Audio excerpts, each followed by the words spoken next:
Welcome to WooEnglish, where you learn English through stories.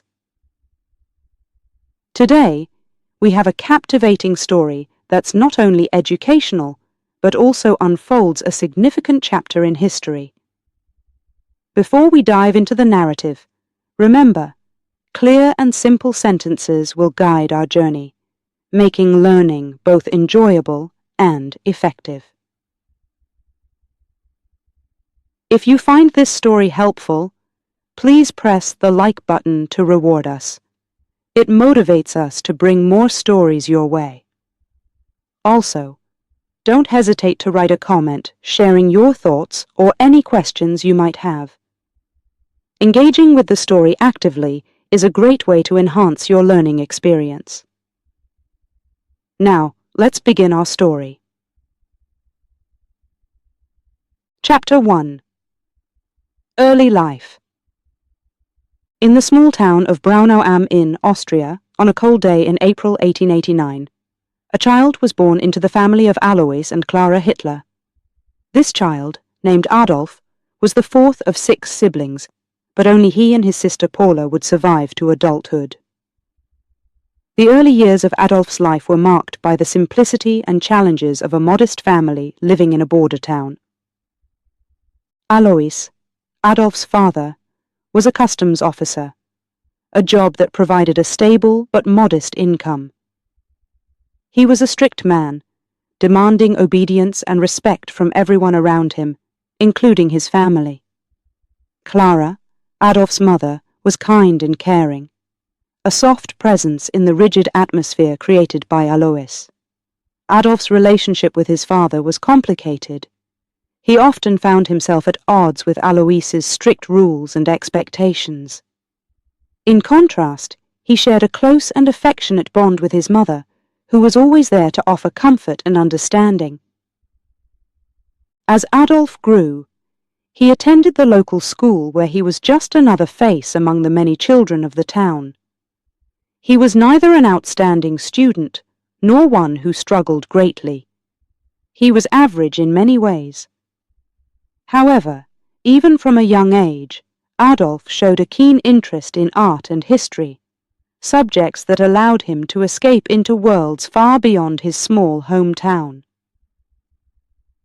Adolf's schooling also exposed him to various ideas and histories, including the story of the German people. The tales of past glories and the unity of the Germanic tribes stirred something in him, a sense of belonging to something greater than himself. This was the beginning of his interest in German nationalism, a path that would significantly influence his future. The Hitler family moved several times during Adolf's childhood due to Alois's job, which meant Adolf had to adapt to new schools and make new friends repeatedly. These moves made it difficult for him to form lasting friendships, contributing to his solitary nature. Despite these challenges, these experiences also taught him how to quickly assess and adapt to new environments, a skill that would serve him well in the future. In 1900, tragedy struck the Hitler family when Adolf's younger brother Edmund died from measles. This loss deeply affected Adolf, who became more withdrawn and introspective. His academic performance began to decline, and his interest in school waned. His father wanted him to follow in his footsteps and become a civil servant. But Adolf resisted this path. He dreamed of becoming an artist, a vision not supported by his practical and stern father. The conflict over his future strained Adolf's relationship with Alois further. Despite the tension at home, his mother continued to be a source of encouragement and support for his artistic aspirations. In these early years, the seeds of discontent and rebellion were sown in Adolf, driven by his complicated family dynamics and the rigid expectations placed upon him. As Adolf approached his teenage years, the differences between him and his father became more pronounced. Alois passed away in 1903, leaving the family in a state of financial uncertainty. Adolf's reaction to his father's death was complex. While it freed him from the pressure of following a career he had no interest in, it also left him without direction at a critical point in his life. Clara, now the sole caretaker of the family, struggled to keep the household together. Adolf's relationship with his mother grew even closer during this time, as he saw her struggle and did his best to support her, despite his own uncertainties about the future.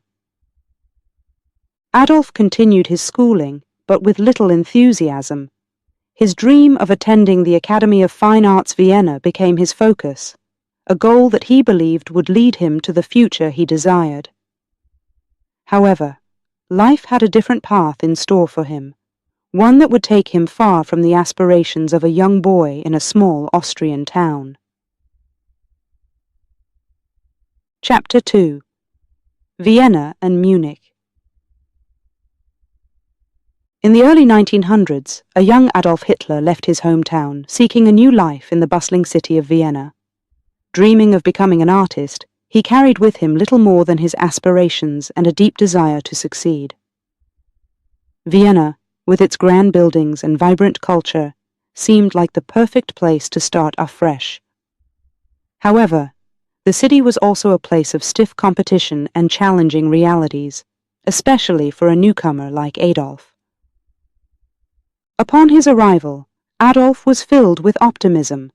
The first thing he did was apply to the prestigious Academy of Fine Arts Vienna. He had spent months preparing his portfolio, confident in his artistic abilities. However, his hopes were dashed when his application was rejected. The feedback was crushing. The evaluators found his drawings unsatisfactory, lacking in the talent required for the academy. Disappointed but not defeated, Adolf applied again the following year, only to face rejection once more. These rejections marked the beginning of a challenging period in Adolf's life.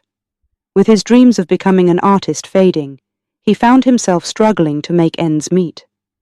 Vienna, the city of opportunity, became a place of hardship. Adolf's savings quickly dwindled, forcing him into a life of poverty. He moved from one menial job to another, living in hostels, and at times, on the streets. It was a stark contrast to the life he had envisioned in this grand city. During these difficult years, Adolf spent much of his time in libraries, reading about history, politics, and philosophy. Vienna was a melting pot of ideas and ideologies, and Adolf was exposed to a wide range of viewpoints. It was here that he first encountered anti-Semitic ideologies. Vienna had a significant Jewish community, and anti-Semitism was not uncommon in the city's political and social discourse. Adolf began to absorb these ideas, which were to shape his future beliefs and actions significantly. Despite his hardships, Adolf remained in Vienna, determined to find his place in the world. He continued to paint and sell his artworks, though it was barely enough to survive. His experiences during this time deepened his sense of frustration and disillusionment with society. He felt marginalized and overlooked, fueling a growing bitterness within him. In 1913, seeking a change of scenery and perhaps a new start, Adolf moved to Munich, Germany. Munich was another cultural hub, but it offered a different atmosphere from Vienna. Here, Adolf hoped to escape the failures and frustrations of his past. He continued his efforts to sell his paintings, and even managed to gain a small following for his work. Life in Munich seemed slightly more promising, but it was soon to take a dramatic turn with the outbreak of World War I. The war presented a new direction for Adolf's life. He volunteered for the German army, seeing it as an opportunity to prove himself and serve the country he had come to adopt as his own. The experience of fighting in the war and the camaraderie among soldiers gave Adolf a sense of belonging he had long craved. The harsh realities of war also reinforced his belief in the survival of the fittest, a concept that would later underpin his political ideology. After the war, with Germany's defeat and the social and economic turmoil that followed, Adolf returned to Munich, a changed man. The war had intensified his nationalist feelings and his disdain for the Weimar Republic, which he blamed for Germany's humiliations. Munich, in the post-war period, was ripe with political unrest and was a breeding ground for extremist political movements. Adolf found himself drawn to these movements, seeing them as a means to bring about the change he believed Germany needed. It was in this atmosphere of political agitation that Adolf began to take his first steps into politics. He joined the German Workers' Party, which would later become the Nazi Party.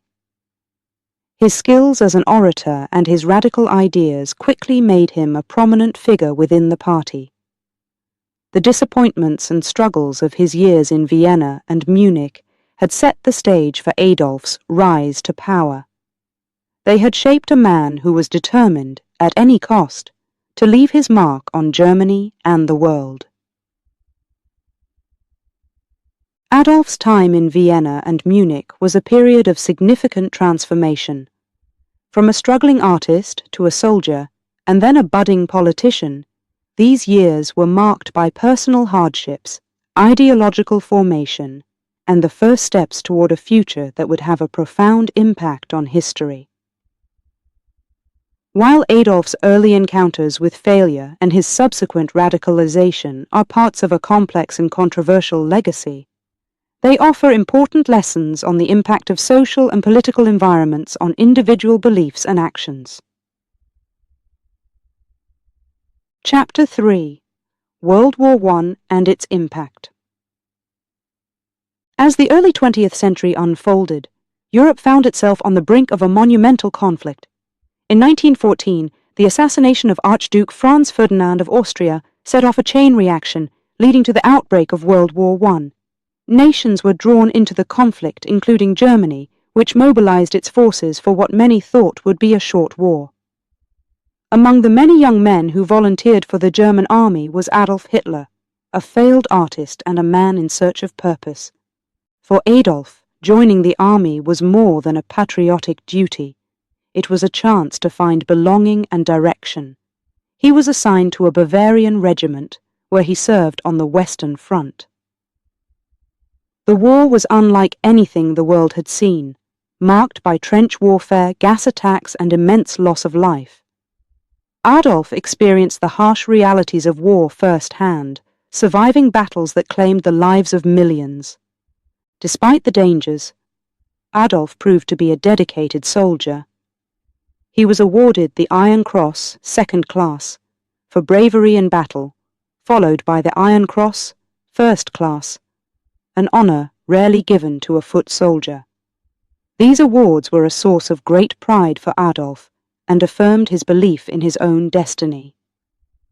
Yet, the war was also a time of profound disillusionment for him.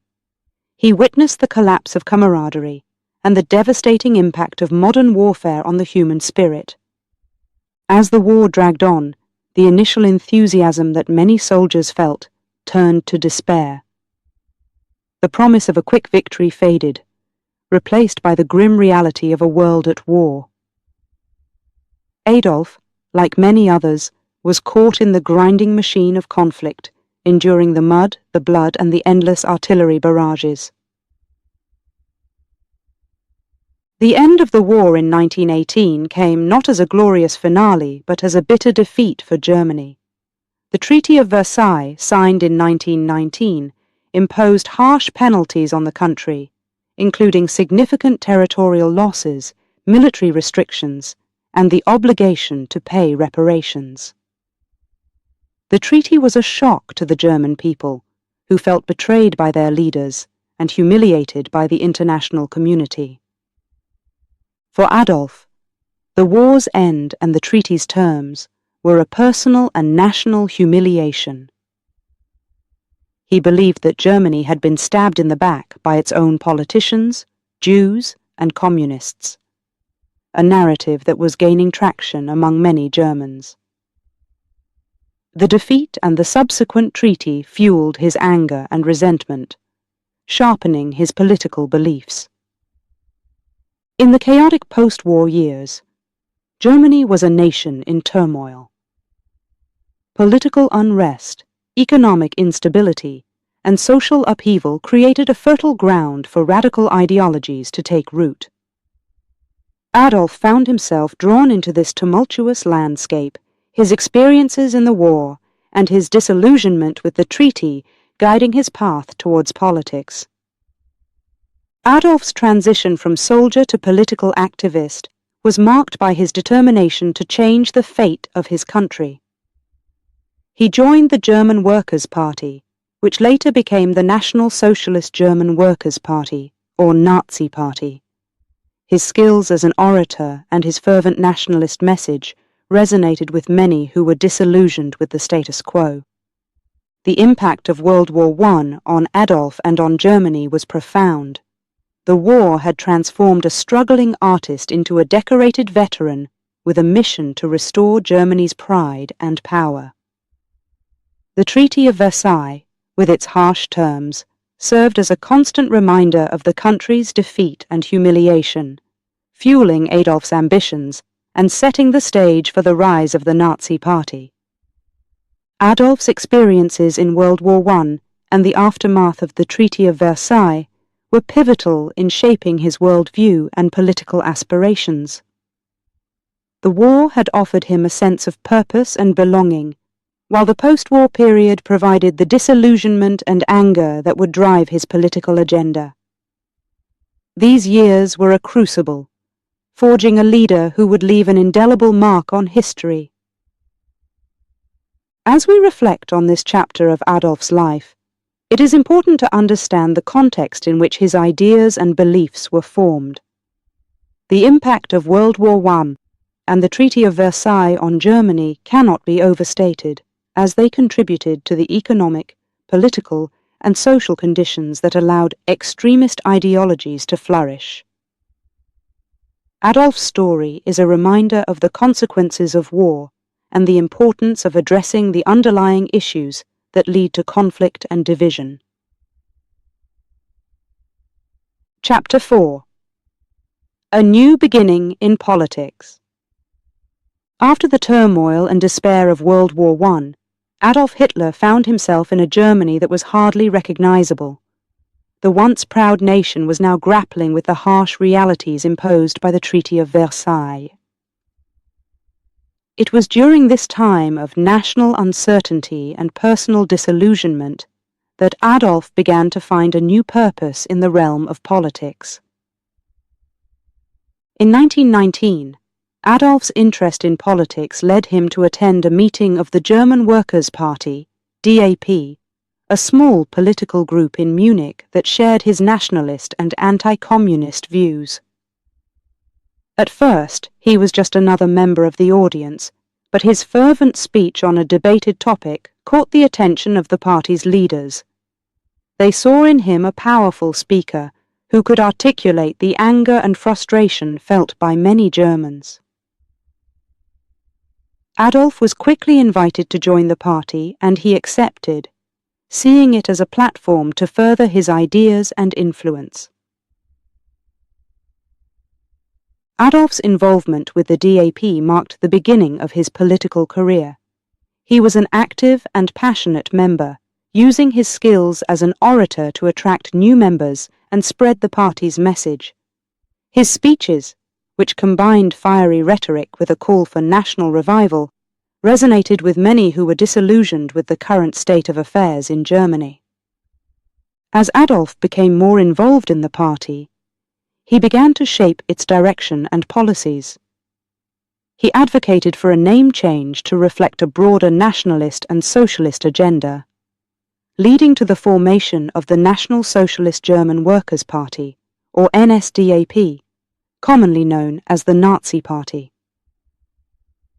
This new name signified the party's attempt to combine nationalist and socialist ideas, aiming to appeal to a wide range of Germans who felt betrayed by the mainstream political parties.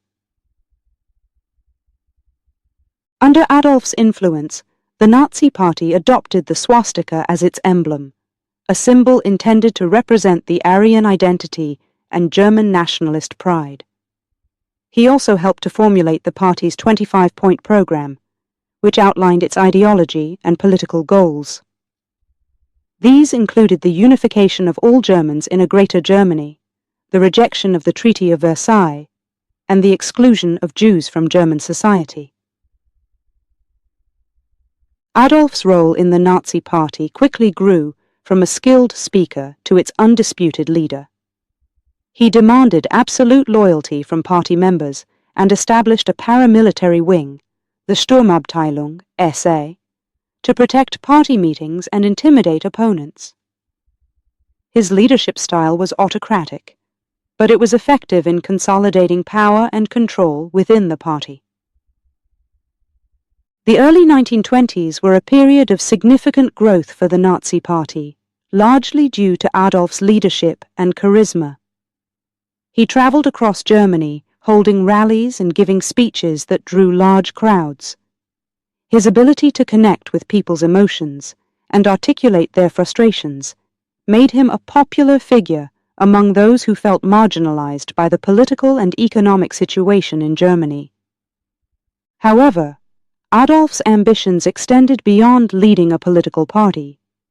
He envisioned himself as the leader who would restore Germany to its former glory. This ambition led to the Beer Hall Putsch in 1923, an attempted coup d'etat that aimed to overthrow the Bavarian government and march on Berlin. The putsch failed, and Adolf was arrested and sentenced to prison. Yet this setback did not diminish his resolve. Instead, it provided him with the time to reflect on his strategies and write Mein Kampf, a book that outlined his ideology and future plans for Germany. Adolf's early involvement in politics and his role in transforming the German Workers' Party into the Nazi Party marked a crucial turning point in his life and in German history. Through his dynamic leadership and powerful rhetoric, he managed to turn a fringe political group into a significant force in German politics. This period laid the foundation for the rise of the Nazi Party and set the stage for the dramatic events that would follow. The story of Adolf's early political career is a testament to the power of persuasive leadership and the impact of charismatic authority. It also serves as a reminder of the dangers of extremism and the importance of political engagement and vigilance to prevent the rise of authoritarianism.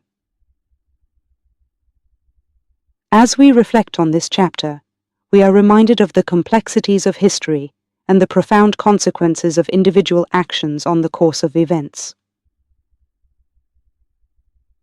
Chapter 5. The Beer Hall Putsch. In November 1923, Munich witnessed an event that would become a pivotal moment in the history of Germany and the rise of Adolf Hitler. This was the Beer Hall Putsch, an audacious attempt by the Nazi Party to overthrow the Bavarian government and ignite a national revolution. The putsch was a bold move, driven by desperation and the belief that action was necessary to save Germany from its post-war despair. The story of the Beer Hall Putsch begins in a Munich beer hall, where Gustav von Kahr, the Bavarian state commissioner, was addressing a crowd.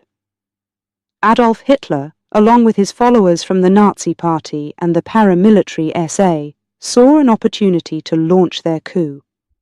They believed that by taking control in Bavaria, they could march on Berlin and overthrow the Weimar Republic, leading to a national rebirth.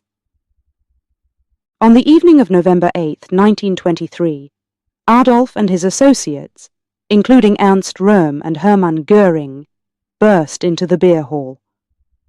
With a pistol in hand, Adolf fired a shot into the ceiling and declared that a national revolution had begun. He proclaimed the formation of a new government with himself at the helm, intending to seize Munich and then advance on Berlin. Adolf managed to temporarily detain Kahr and other key officials, convincing them to support his cause. However, this support was hesitant and short-lived. As the night progressed, the putschists' plan began to unravel. The Bavarian authorities, loyal to the Weimar Republic, quickly mobilized to suppress the uprising. By the morning of November 9th, Adolf and his followers, numbering around 2,000, marched through Munich towards the Bavarian War Ministry in an attempt to take control of the city. However, they were met by police and state troops, ready to defend the government. A confrontation ensued, and in the chaos, gunfire erupted. 16 of Adolf's supporters and 4 police officers were killed, and many were wounded. Realizing the putsch was failing, Adolf fled the scene. The brief uprising was crushed, and the leaders of the coup were soon arrested. Adolf was captured 2 days later, hiding at a friend's home. The failed putsch was a significant setback for the Nazi Party and a personal blow to Adolf, who found himself facing serious charges for his role in the coup. The trial that followed was a national spectacle. Adolf, along with several co-defendants, was charged with high treason.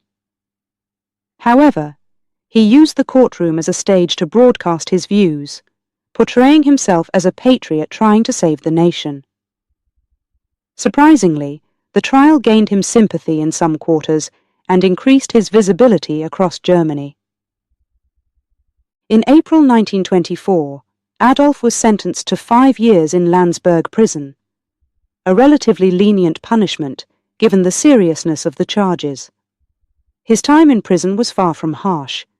He was allowed visitors and was treated well by the guards. It was during this period of incarceration that he dictated Mein Kampf, My Struggle, to his deputy, Rudolf Hess.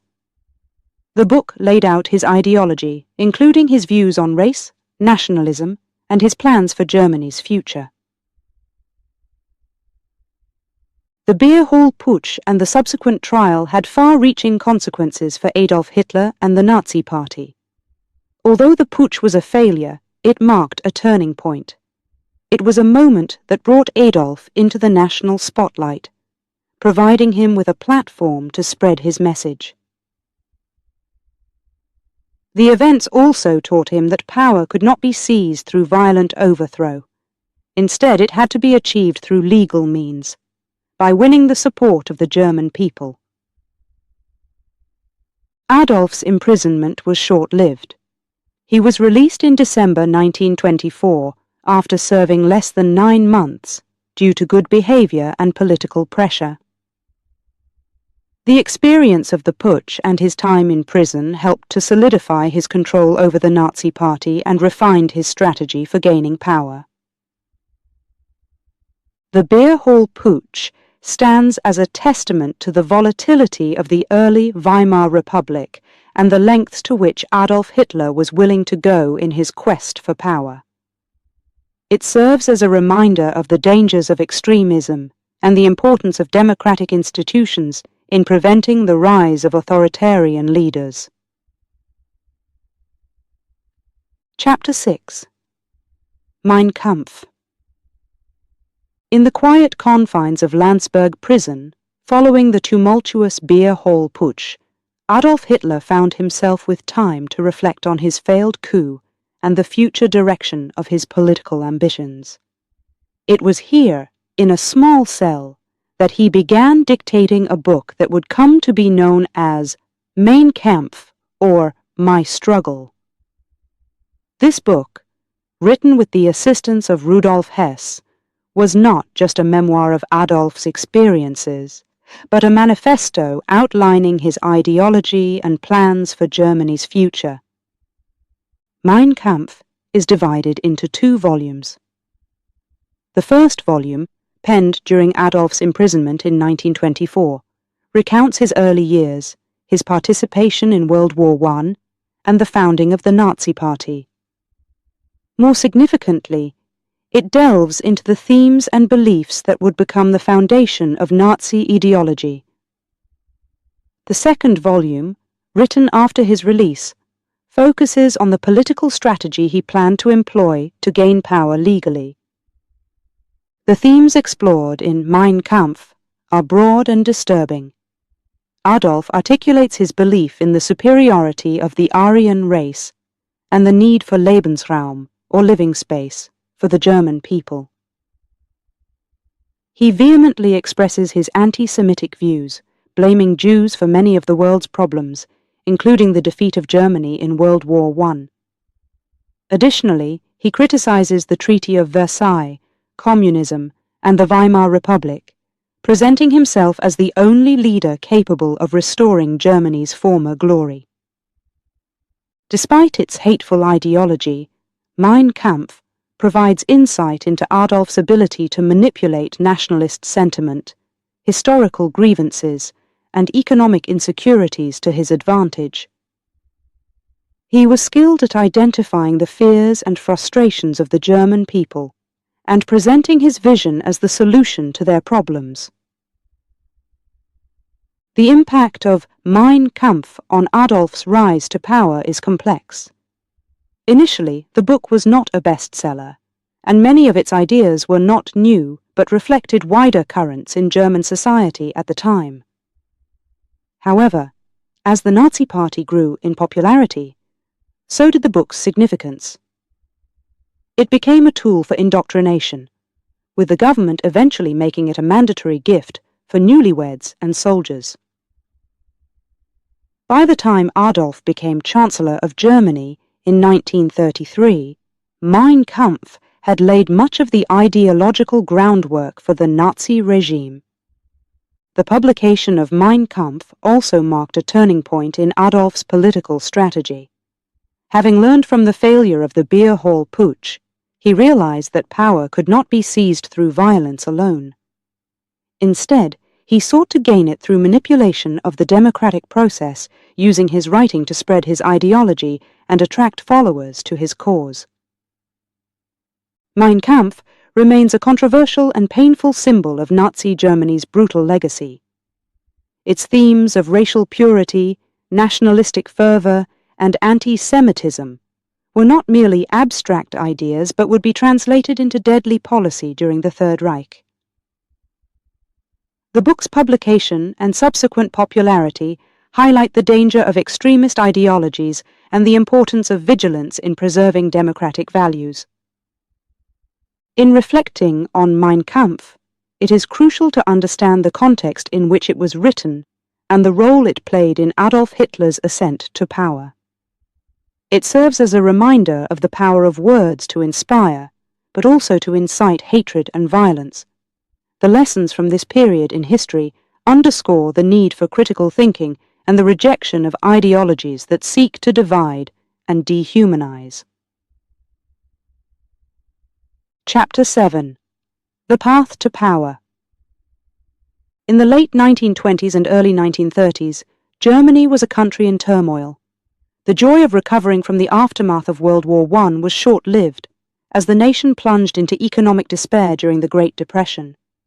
Unemployment soared, and the German people's faith in their government waned. It was under these dire circumstances that Adolf Hitler saw an opportunity to ascend to power, employing a mix of political strategy, manipulation of public opinion, and exploitation of economic woes. After his release from prison, Hitler was more determined than ever to pursue power through legal means.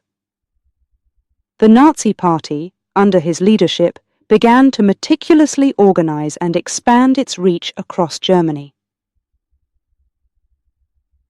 Hitler's charisma and the party's promises of revival resonated with many Germans disillusioned with their current leaders. One of Hitler's strategies was to present himself and the Nazi Party as the only solution to Germany's problems. He capitalized on nationalistic fervor, promising to tear up the Treaty of Versailles, bring back jobs, and restore Germany's greatness. His speeches, often filled with vitriolic rhetoric against Jews and communists, blamed these groups for Germany's economic hardships and social unrest. The Nazi Party also mastered the use of propaganda, utilizing the latest technology and media to spread their message. Films, radio broadcasts, and newspapers were all employed to create an image of Hitler as Germany's savior. The SA, Sturmabteilung, the party's paramilitary wing, paraded in the streets, projecting strength and order in contrast to the chaos of the times. Another key element in Hitler's rise was the fragmentation of the German political landscape. The Weimar Republic was marked by a multitude of parties and a constant state of coalition government, making it difficult to achieve stable governance. The Nazis exploited this fragmentation, positioning themselves as a radical alternative to the ineffective status quo. The turning point came in the elections of July 1932, when the Nazi Party won 37.3% of the vote, becoming the largest party in the Reichstag, German parliament. However, Hitler was not immediately appointed Chancellor. The incumbent president, Paul von Hindenburg, distrusted him and his party's radical agenda. It took several months of political maneuvering, backroom deals, and the persuasion of influential businessmen and politicians for Hitler to be appointed Chancellor on January 30th, 1933. Hitler's appointment was seen by some as a means to control and moderate the Nazi Party's influence. They believed that by incorporating Hitler into the government, they could harness his popularity for their ends while keeping his more extreme policies in check. This miscalculation would have dire consequences. Once in power, Hitler moved quickly to consolidate his hold on the country. The Reichstag fire in February 1933, which the Nazis blamed on communists, provided a pretext for the suspension of civil liberties and the arrest of political opponents. The Enabling Act, passed shortly thereafter, gave Hitler the power to enact laws without the Reichstag's consent, effectively making him a dictator. The path to power for Hitler was marked by strategic opportunism, manipulation of public sentiment, and exploitation of political and economic crises. His rise was not inevitable, but was facilitated by the conditions of the time and the underestimation of his ambitions by his political opponents. Hitler's journey to becoming Chancellor of Germany teaches us the importance of vigilance in democratic societies. It shows how economic despair and political instability can lead to the rise of authoritarian leaders who promise simple solutions to complex problems. The story of Hitler's rise to power is a reminder of the need to protect democratic institutions and values, even in the face of severe challenges. Chapter 8. Consolidation of Power. The early 1930s in Germany was a period marked by rapid and dramatic changes, culminating in Adolf Hitler's transition from Chancellor to the country's undisputed ruler. This chapter unfolds the story of how Hitler consolidated his power, employing a series of calculated moves that would reshape Germany's political landscape forever. Just a month after Hitler was appointed Chancellor in January 1933, a pivotal event occurred that would expedite his rise to total power. The Reichstag, Germany's parliament building, was engulfed in flames. The Reichstag fire of February 27, 1933, was a turning point. The Nazis quickly blamed the communists for the arson, portraying it as part of a broader plot to overthrow the state. This event gave Hitler the pretext to convince President Hindenburg to sign the Reichstag fire decree, suspending many civil liberties, including freedom of press, speech, and assembly. The decree was a critical step in suppressing opposition. It allowed the Nazis to arrest thousands of communists, socialists, and critics, effectively silencing voices against them. The swift and ruthless response to the Reichstag fire showcased the lengths to which Hitler was willing to go to secure his position and eliminate challenges to his authority. Following the Reichstag fire, the elections in March 1933 did not give the Nazi Party the absolute majority Hitler had hoped for, but it did not deter his ambitions. The next move was the Enabling Act, a law that would change the course of German history. On March 23, 1933, the Reichstag passed the act, formally titled The Law to Remedy the Distress of People and Reich. This law granted Hitler the power to enact laws without the Reichstag's approval, effectively sidelining the parliament and placing legislative power directly in his hands. The Enabling Act was the legal foundation for Hitler's dictatorship, as it nullified the checks and balances of the Weimar Republic, allowing him to govern by decree. The consolidation of power also involved the restructuring of the state and the suppression of any potential sources of opposition. Political parties were banned, trade unions dissolved, and a centralized authoritarian state was established. The Gestapo, secret police, expanded its surveillance and repression, targeting anyone deemed an enemy of the state. The Nazi regime deployed fear and intimidation to maintain control, with concentration camps being established for political prisoners. Another critical aspect of Hitler's strategy was the integration of the SA and the SS, an elite paramilitary unit, into the state's security apparatus, giving him loyal and ruthless forces to enforce his policies. However, the SA's growing power and its leader Ernst Röhm's ambitions became a concern for Hitler. In 1934, he ordered the Night of the Long Knives, a purge that saw the assassination of Röhm and other SA leaders, along with various political adversaries. This action not only eliminated a threat to Hitler's power, but also demonstrated his willingness to use lethal force against former allies. The culmination of Hitler's consolidation of power was the death of President Hindenburg on August 2, 1934. Hitler quickly took the opportunity to merge the positions of Chancellor and President, declaring himself the Führer, leader of Germany. This move was solidified by a plebiscite, where the German people were asked to approve Hitler's new role. The result was overwhelmingly in favor, though the fairness of the vote is highly questionable given the oppressive political climate. By the mid-1930s, Hitler had dismantled the Weimar Republic's democratic institutions and transformed Germany into a totalitarian state with himself at its helm. The speed and efficiency with which he established control were astonishing, relying on a mix of legal changes, strategic appointments, and sheer force. The consolidation of Hitler's power is a chilling reminder of how democracy can be dismantled from within. It underscores the importance of protecting civil liberties, the rule of law, and the mechanisms of checks and balances in a democratic society. The story of Hitler's rise to total power is not just a historical account, but a warning of the dangers of authoritarianism and the vital need for vigilance in safeguarding democracy. Chapter 9. The Third Reich.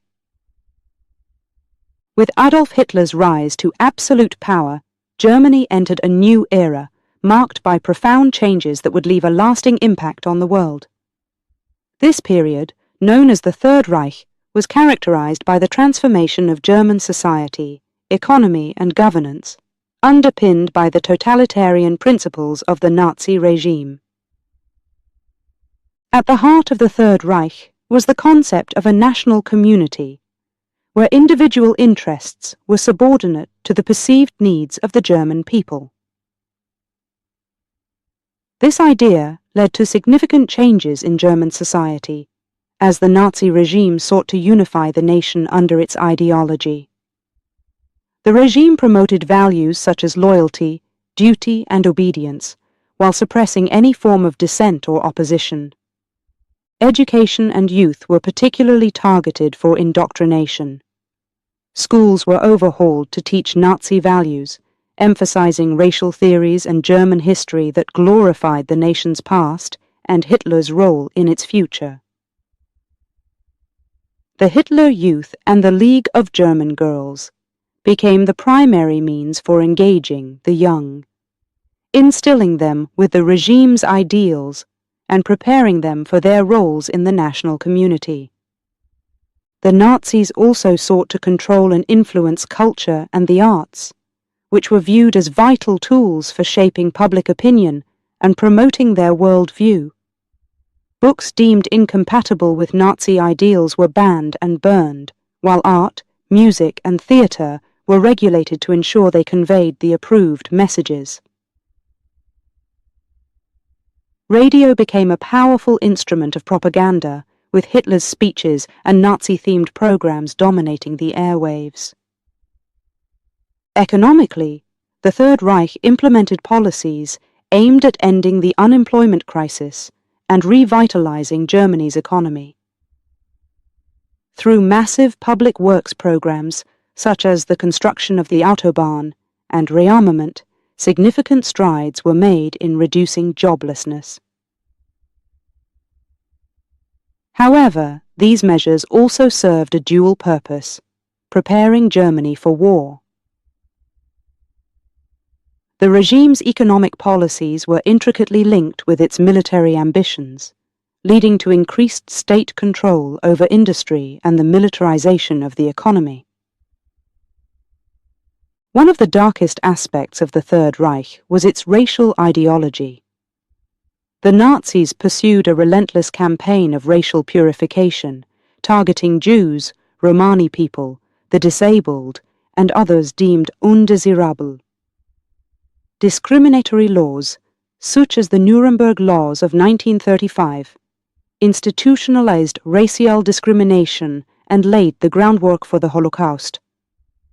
The regime's obsession with racial purity also manifested in programs aimed at increasing the Aryan population, including the Lebensborn program, which encouraged births of racially pure children. The governance of the Third Reich eliminated all traces of democracy and instituted a centralized authoritarian state. The principles of Führerprinzip, leader principle, placed Hitler at the apex of the government, with absolute authority. The state's power was enforced through organizations like the SS, Schutzstaffel, and the Gestapo, secret state police, which used terror and surveillance to quash resistance and maintain control. Internationally, the Third Reich pursued an aggressive foreign policy aimed at expanding German territory and influence. The remilitarization of the Rhineland, the annexation of Austria, Anschluss, and the seizure of Czechoslovakia were steps towards war, culminating in the invasion of Poland in 1939 and the outbreak of World War II. The Third Reich represented a period of profound transformation for Germany, as the Nazi regime sought to reshape every aspect of the state and society in accordance with its totalitarian ideals. The changes brought about during this time had far-reaching consequences, leading to devastating war and human suffering. As we reflect on the establishment of the Third Reich, it is crucial to understand the mechanisms of totalitarian control and the impact of ideology on governance, society, and the economy. This period serves as a somber reminder of the dangers of unchecked power and the importance of safeguarding democratic values and human rights. Chapter 10. Propaganda and the Hitler myth. In the era of the Third Reich, the power of propaganda became fully realized. Under Adolf Hitler's rule, the Nazi regime harnessed the full potential of media and the arts to craft a carefully curated image of Hitler and to disseminate its ideologies to every corner of German society. Joseph Goebbels, appointed as the Reich Minister of Propaganda, orchestrated a vast propaganda machine that permeated all aspects of life. His belief in the power of propaganda to shape public opinion and behavior was instrumental in creating the myth of Hitler as the Führer, the savior of Germany, who was destined to restore the nation's greatness. Radio, often referred to as the people's receiver, played a crucial role in this propaganda effort.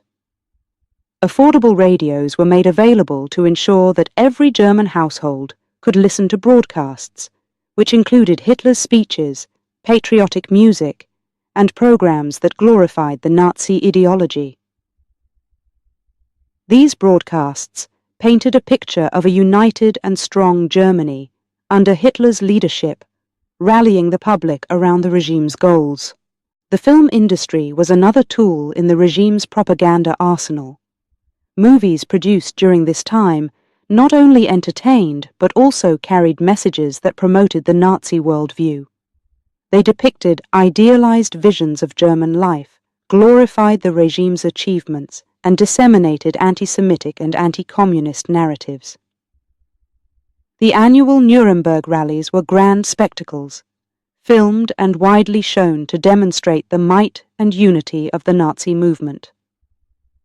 Print media, too, was tightly controlled. Newspapers and magazines were used to spread the government's messages, censoring opposing views and ensuring that the public received a steady diet of propaganda. Hitler's image was ubiquitous, appearing in publications, posters, and stamps, contributing to his cult of personality. Education played a pivotal role in propagating Nazi ideals. Textbooks were rewritten to reflect the regime's racist ideologies and to glorify war and loyalty to Hitler. School children were taught to revere Hitler as a hero, and the Hitler Youth Organization indoctrinated the young with Nazi beliefs, preparing them to serve the state. The arts were not spared from the regime's propaganda efforts.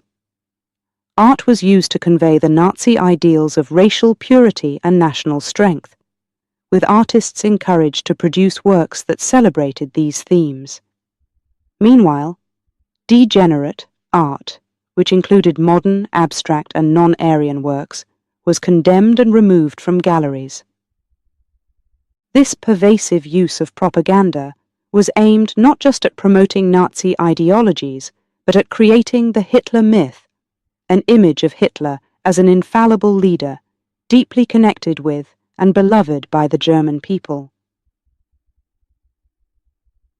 This myth played a critical role in maintaining the regime's power, as it fostered loyalty and devotion to Hitler, even in the face of wartime hardships and atrocities. The effectiveness of Nazi propaganda was evident in the way it managed to mobilize a nation, suppress dissent, and instill a collective belief in the destiny of the Third Reich. However, the reliance on propaganda also revealed the regime's insecurities and its awareness of the need to constantly reinforce its legitimacy and suppress any challenge to its authority. Reflecting on the role of propaganda in the Third Reich, it is crucial to recognize the power of media and communication in shaping public opinion and the importance of critical thinking in discerning truth from manipulation. The story of propaganda and the Hitler myth serves as a stark reminder of how easily societies can be led astray by charismatic leaders and carefully crafted messages, underscoring the value of freedom of expression and the press in safeguarding democracy. Chapter 11. Persecution and the Holocaust. In the darkest chapters of history, few events are as harrowing as the Holocaust, a period marked by the systematic persecution and murder of 6 million Jews, along with millions of others deemed undesirable by the Nazi regime. This chapter delves into the escalating persecution that led to this genocide, reflecting on the catastrophic violation of human rights that occurred. The Nazis' rise to power in 1933 marked the beginning of a nightmare for Jews and other minorities in Germany. The regime's ideology, deeply rooted in racial purity and anti-Semitism, quickly translated into legislative action. The Nuremberg Laws of 1935 stripped Jews of their citizenship, forbidding marriage or sexual relations between Jews and those considered Aryan. These laws institutionalized racial discrimination and were the legal framework for further persecutions. The night of November 9th to 10th, 1938, known as Kristallnacht, or the Night of Broken Glass, marked a significant escalation in the Nazi campaign against Jews. Jewish homes, synagogues, and businesses were attacked across Germany and Austria, leaving streets littered with broken glass. This pogrom signaled a shift from discrimination and persecution to outright violence, leading to the death of hundreds and the detention of thousands in concentration camps. The outbreak of World War II in 1939 saw the expansion of the Nazi regime's policies of persecution and extermination across occupied Europe. Ghettos were established in major cities to segregate Jews from the rest of the population, subjecting them to inhumane conditions and widespread suffering. The Warsaw Ghetto, the largest of these, held over 400,000 people in cramped, squalid conditions, leading to a devastating toll of death from starvation and disease. The Nazi regime's final solution was the deliberate, systematic plan to exterminate the Jewish people. Extermination camps, distinct from concentration camps, were constructed for mass murder, equipped with gas chambers designed to kill hundreds at a time. Auschwitz, Birkenau, Treblinka, and Sobibor are among the most infamous of these death camps, where millions were murdered in cold blood. The Holocaust also targeted other groups, including Romani people, disabled individuals, Polish and Soviet civilians, political prisoners, homosexuals, and Jehovah's Witnesses, each considered unworthy of life, according to Nazi ideology. This period of targeted genocide remains one of the most profound tragedies in human history, showcasing the depths of cruelty and inhumanity that can arise from hatred and bigotry. Reflecting on the Holocaust, it is crucial to remember the victims and to understand the consequences of unchecked hatred and discrimination. The international community has since sought to ensure that such atrocities never occur again, leading to the establishment of laws and conventions aimed at protecting human rights and preventing genocide. This chapter on persecution and the Holocaust aims not only to recount historical events, but also to encourage reflection on the importance of standing against prejudice and defending the rights and dignity of all people. It serves as a reminder of the responsibility we share to foster a world where such atrocities are relegated to the past, never to be repeated. Chapter 12. World War II, the Early Years. World War II, a conflict that engulfed the globe, began with strategic moves by Adolf Hitler that would change the course of history. This chapter explores the early years of the war, focusing on key events such as the invasion of Poland, the fall of France, and the Battle of Britain, and their profound impacts on Europe and the world. The war's inception was marked by the invasion of Poland on September 1st, 1939. Germany's Blitzkrieg, or lightning war, tactics, a combination of rapid, coordinated attacks by aircraft, tanks, and infantry overwhelmed Polish defences. This invasion prompted Britain and France to declare war on Germany, signalling the start of a global conflict that would last 6 years. The invasion of Poland was not just a military campaign, but also a harbinger of the terror that would come. Civilian populations suffered immensely, and the war's brutal nature was revealed in the massacres and the beginning of ethnic cleansing. The swift fall of Poland also demonstrated the effectiveness of the Blitzkrieg strategy, setting the stage for further German aggression in Europe. In the spring of 1940, Hitler's forces turned westward, launching attacks on Denmark and Norway, and quickly moving through the Netherlands, Belgium, and Luxembourg. These rapid victories were partly due to the element of surprise and the innovative tactics of the German military. The fall of France in June 1940 was a stunning development that shocked the world. The French, with one of the most formidable armies in Europe, were quickly defeated. The German forces bypassed the heavily fortified Maginot Line by advancing through the Ardennes forest, a move considered highly risky but ultimately successful. Paris fell on June 14th, and France signed an armistice with Germany shortly thereafter, leading to the occupation of the northern part of the country and the establishment of the Vichy regime in the south. The Battle of Britain, which followed the fall of France, marked a turning point in the war. It was the first major military campaign fought entirely by air forces. The Royal Air Force RAF of Britain faced the German Luftwaffe in a battle for control of the skies over the UK. Despite being outnumbered, the RAF successfully repelled the German air assaults, thanks in part to the effective use of radar technology and the resilience of British pilots and citizens. The failure of Germany to achieve air supremacy over Britain marked the first major defeat of Hitler's military forces and prevented the planned invasion of Britain.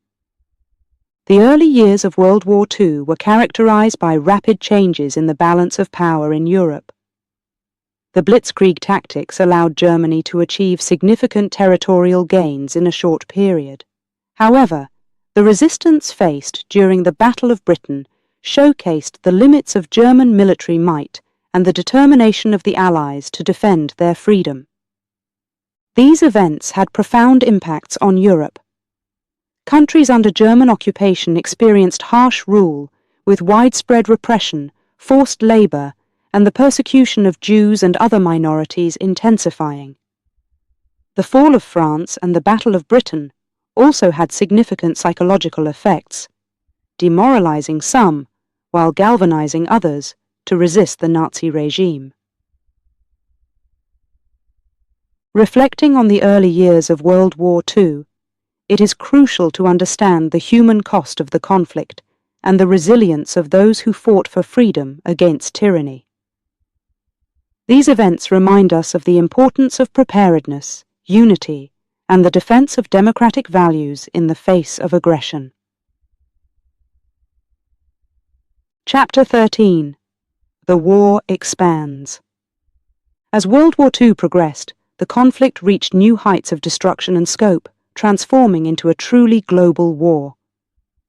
This chapter explores two pivotal events that significantly expanded the scale of the conflict: the invasion of the Soviet Union by Nazi Germany, and the entry of the United States into the war. In June 1941, Adolf Hitler launched Operation Barbarossa, the code name for the invasion of the Soviet Union. This decision to break the non-aggression pact signed with Joseph Stalin in 1939 marked a dramatic escalation of the war. The operation was unprecedented in scale, involving millions of German soldiers along a front stretching thousands of miles.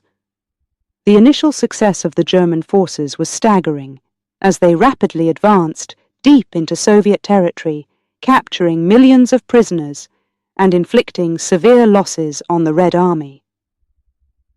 However, the invasion of the Soviet Union proved to be a crucial turning point in the war. The vast distances, harsh weather, and determined resistance by Soviet forces began to wear down the German military. The brutal winter of 1941, one of the coldest in recorded history, caught the German soldiers unprepared and significantly hampered their advance.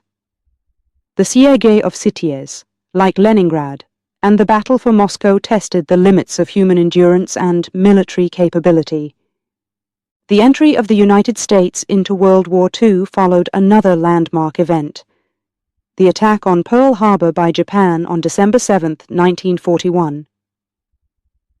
This surprise military strike against the American naval base in Hawaii led to the United States declaring war on Japan the following day. Shortly thereafter, Germany and Italy, as Japan's allies, declared war on the United States, thus widening the conflict even further.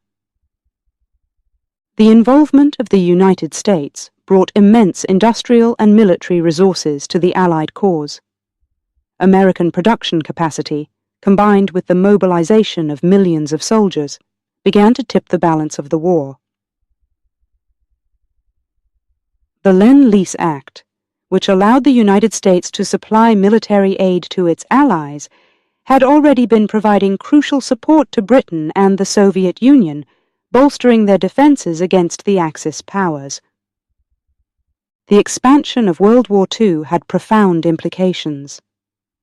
The invasion of the Soviet Union opened up the Eastern Front, which would become the deadliest theater of the war, resulting in catastrophic losses for both sides.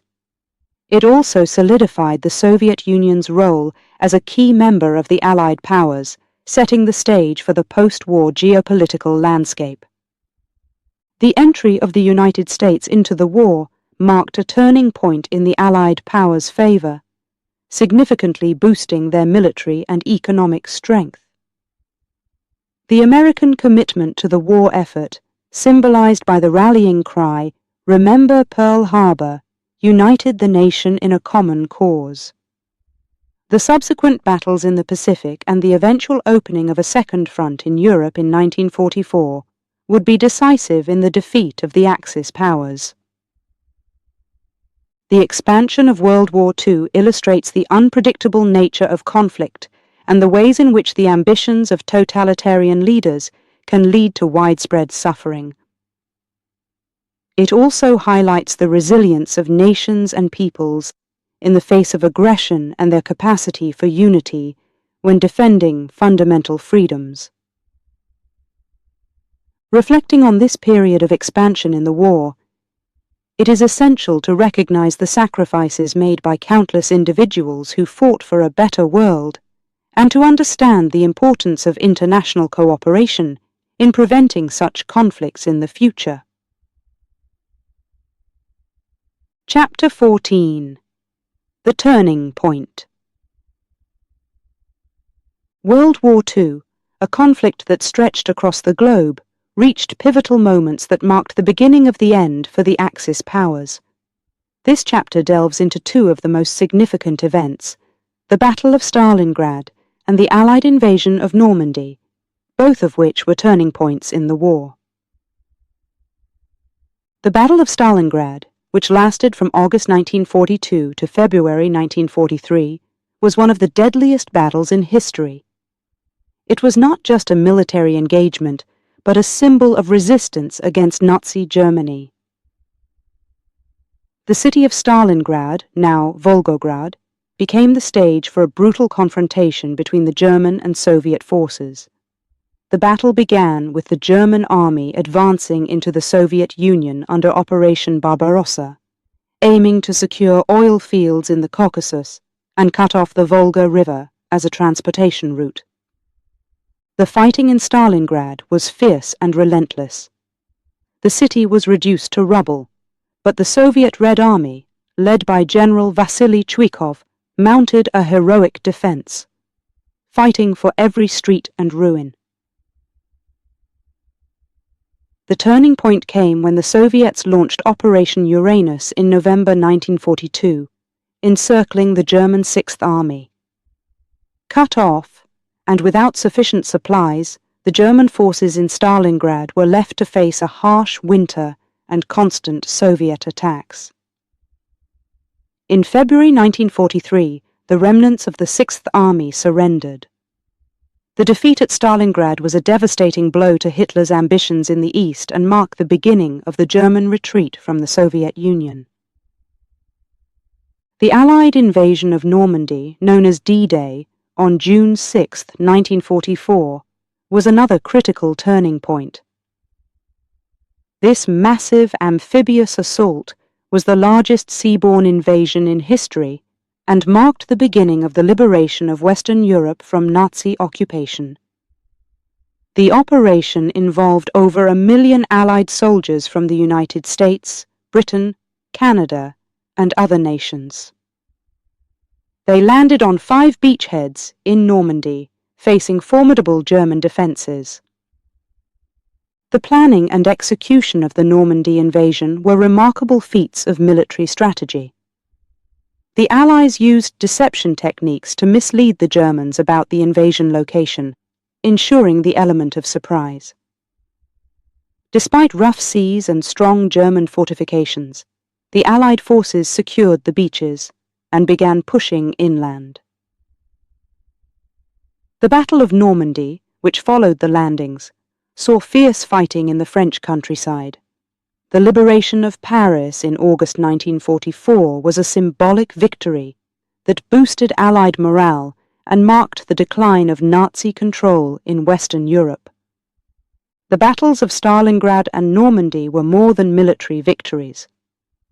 They symbolized the resilience and determination of the Allied forces to overcome tyranny.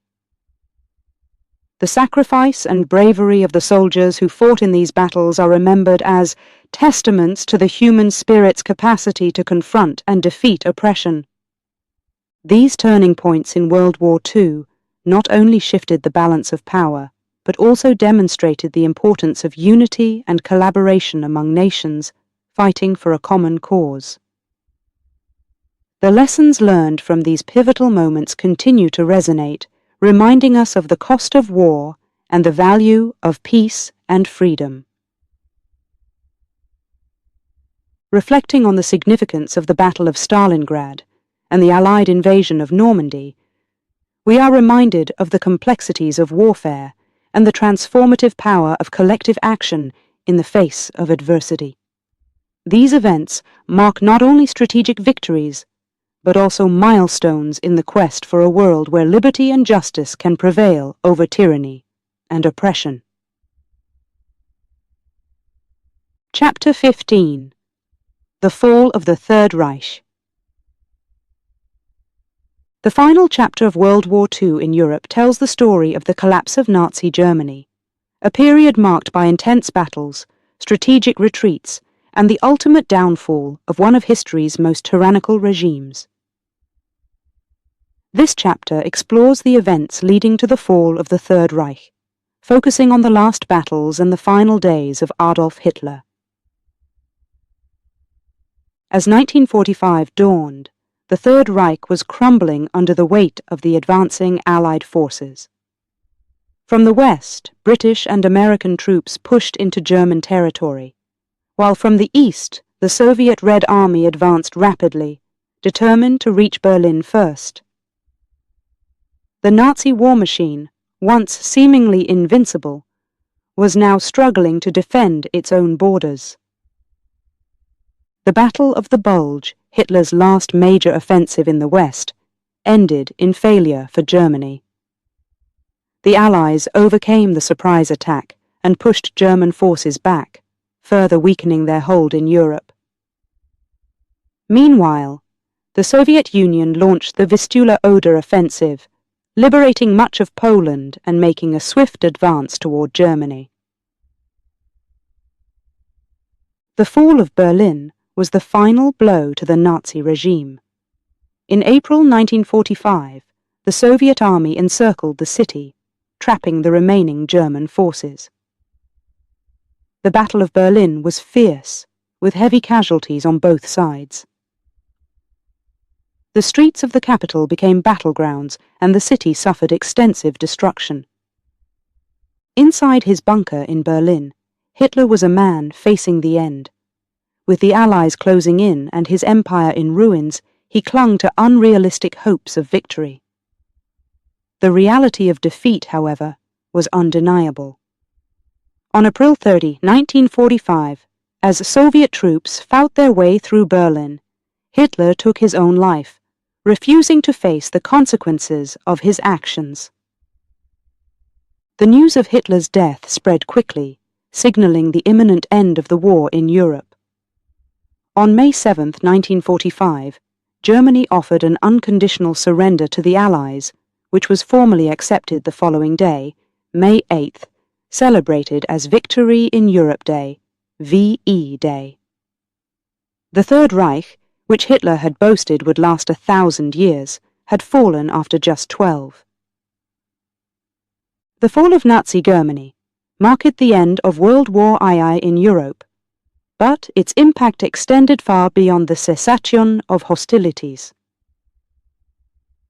The war had left the continent devastated, with millions dead and cities in ruins. The Holocaust had claimed the lives of 6 million Jews, along with millions of others persecuted by the regime. The world was left to reckon with the horrors of the war and the genocide that had occurred. The defeat of Nazi Germany also set the stage for the Cold War, as the Allied powers, the United States and the Soviet Union, emerged as superpowers with conflicting ideologies. The division of Germany, and particularly Berlin, symbolized the ideological divide that would characterize the coming decades. Reflecting on the fall of the Third Reich, it is crucial to remember the lessons of history. The end of Nazi Germany underscores the resilience of those who fought for freedom and the importance of standing against tyranny. It also serves as a reminder of the cost of war and the need for vigilance in preserving peace and justice. The story of the Third Reich's fall is not just a tale of military defeat, but a testament to the human spirit's capacity to overcome darkness. It is a call to remember the past, honor the memory of the victims, and commit to a future where such atrocities are never repeated. Chapter 16. The Aftermath of War.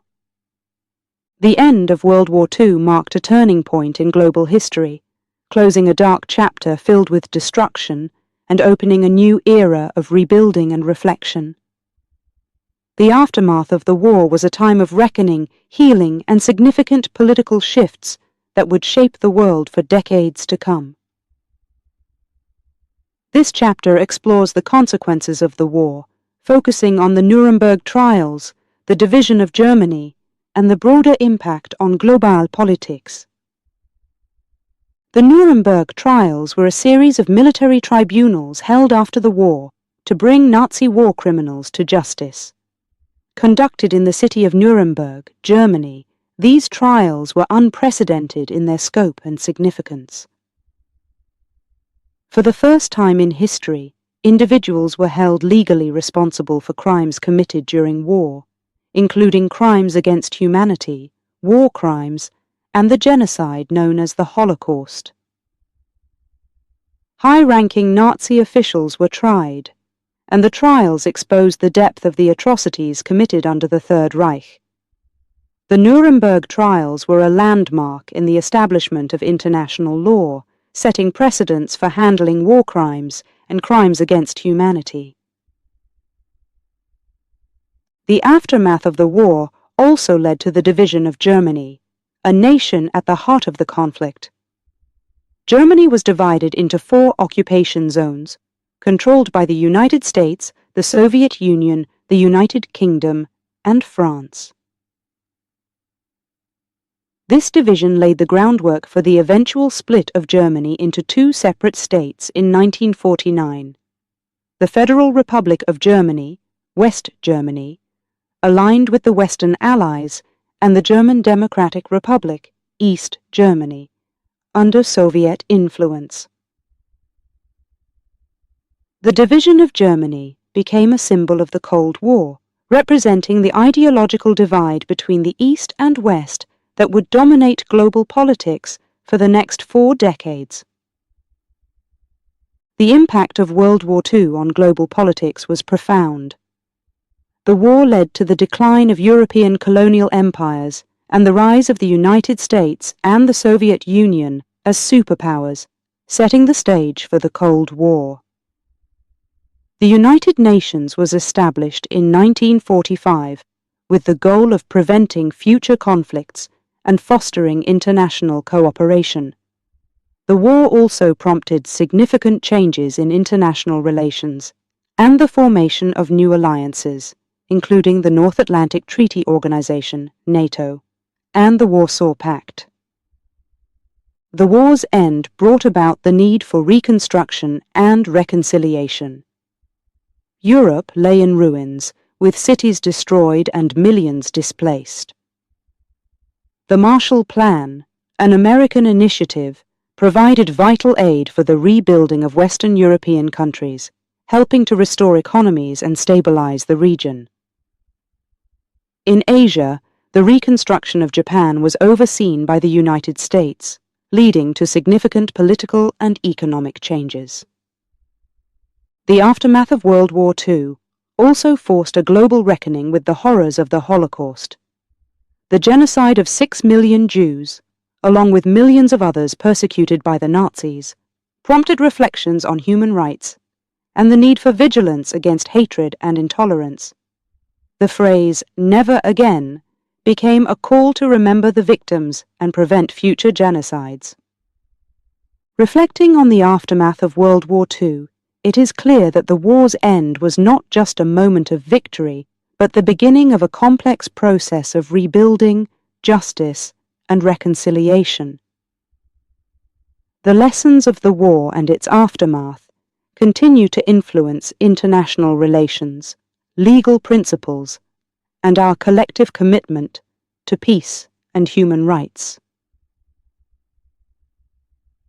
The story of the war's aftermath is a testament to the resilience of nations and individuals in the face of devastation. It highlights the importance of accountability, the challenges of reconstruction, and the enduring impact of the war on the global order. As we look back on this period, we are reminded of the capacity for renewal after loss and the ongoing need to build a world based on understanding, cooperation, and respect for human dignity. Chapter 17. Reflecting on the Legacy. The legacy of Adolf Hitler and the Nazi regime is a profound chapter in the annals of history, marked by unparalleled atrocities, the reshaping of nations, and the indelible impact on millions of lives. As we reflect on this dark period, it is crucial to consider the lessons learned and the importance of remembering history to prevent the recurrence of such tragedies. The Nazi regime, with its ideology rooted in hate and its machinery of war and genocide, serves as a stark reminder of the depths to which humanity can sink. The Holocaust, the systematic extermination of 6 million Jews along with millions of others deemed undesirable, is perhaps the most harrowing testament to the consequences of unchecked hatred and bigotry. It underscores the necessity of standing against discrimination and intolerance in all its forms. Reflecting on the legacy of Hitler's rule also prompts us to consider the dangers of authoritarianism and the vital importance of democracy and civil liberties. The rise of the Nazi regime was facilitated by the erosion of democratic institutions and the manipulation of nationalistic sentiments. It teaches us the value of safeguarding democratic principles, ensuring the rule of law, and protecting the rights and freedoms of all individuals. The aftermath of World War II and the fall of the Nazi regime led to significant changes in international law and the establishment of mechanisms aimed at preventing future atrocities. The Nuremberg trials set a precedent for holding individuals accountable for war crimes, while the formation of the United Nations and the adoption of the Universal Declaration of Human Rights were steps toward fostering global cooperation and ensuring the protection of human rights. Yet, the legacy of the Nazi regime is not only about the lessons of what to avoid. It is also about the resilience of the human spirit, the capacity for recovery, and the potential for reconciliation. The rebuilding of Europe, the establishment of lasting peace, and the efforts to remember and honor the victims of the Holocaust are testaments to humanity's ability to overcome the darkest moments. Remembering the history of Hitler's Germany and the atrocities of the Nazi regime is crucial in educating future generations. It is not merely an academic exercise but a moral imperative. By keeping the memory of the past alive, we honor the victims and ensure that the horrors of history are not forgotten. This act of remembrance is a bulwark against the forces of hatred and extremism that continue to threaten the fabric of societies around the world. As we reflect on the legacy of Hitler and the Nazi regime, we are reminded of the responsibility that comes with memory. It is a responsibility to reject hate, to embrace diversity and inclusion, and to work tirelessly for a world where such atrocities can never happen again. The lessons of the past are guideposts for the future, illuminating the path toward a more just, compassionate, and peaceful world. The legacy of this period challenges us to look within and ask difficult questions about the nature of power, the allure of ideology, and the capacity for evil. It also inspires us to appreciate the strength of those who resisted, the courage of those who survived, and the commitment of those who seek justice and reconciliation. In conclusion, the legacy of Hitler and the Nazi regime is a complex tapestry woven from the darkest and most painful threads of human history. It is a legacy that demands our attention, reflection, and action. By learning from the past and committing to a future grounded in respect for all human beings, we honor those who suffered and ensure that their experiences serve as a perpetual call to uphold the dignity and worth of every person.